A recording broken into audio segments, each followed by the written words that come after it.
Millions of younger children in the U.S. are now eligible to get their COVID-19 vaccine. For many parents, it's an easy decision. But for many other families, it's something the parents don't agree on.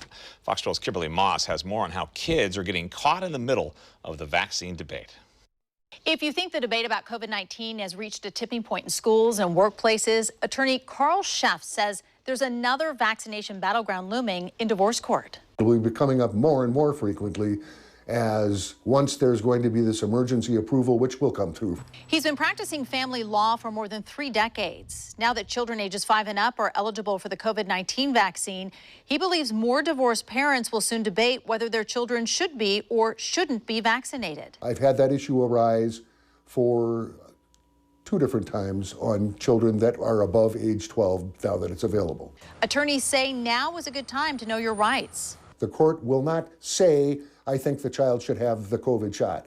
The child will instead, the court will instead say, I believe that dad or mom's position on this is best. They don't agree, and therefore I'm going to award to dad or mom the right to make these medical decisions. He says the court will consider potential harm to the child. At the hearing, if you can't resolve it, you have to have the pediatrician ready to and willing to testify if needed. So some doctors drop out at that point. Some pediatricians don't want to be involved in that. He says most cases will resolve the issue in mediation, but he expects the already contentious issue of COVID-19 vaccines to grow heated in court. No matter the outcome, children are caught in the middle. In none of our states is a 10-year-old going to be able to go and consent for their own vaccination.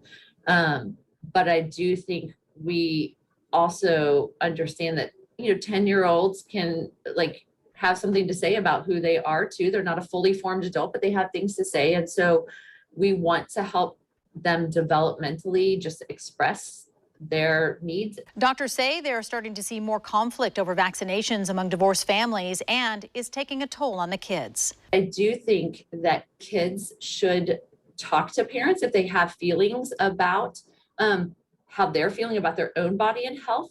They learn to become advocates for themselves. And then parents need to model too how to think through making decisions about one's health, right? So even though they may not come to the exact same conclusion, I think parents having appropriate modeling in front of them about how they choose what's appropriate for their own health can be a really great thing to show their kids. A therapist's office can often be neutral ground to resolve the issues before they head to court. Both parents love them and are doing their best, right, to make the best decision. It doesn't always match up, but it's coming from a place of love.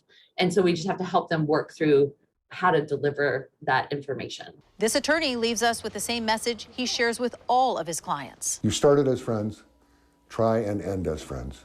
Do it as friendly as you can because that's in your children's best interest. It always is.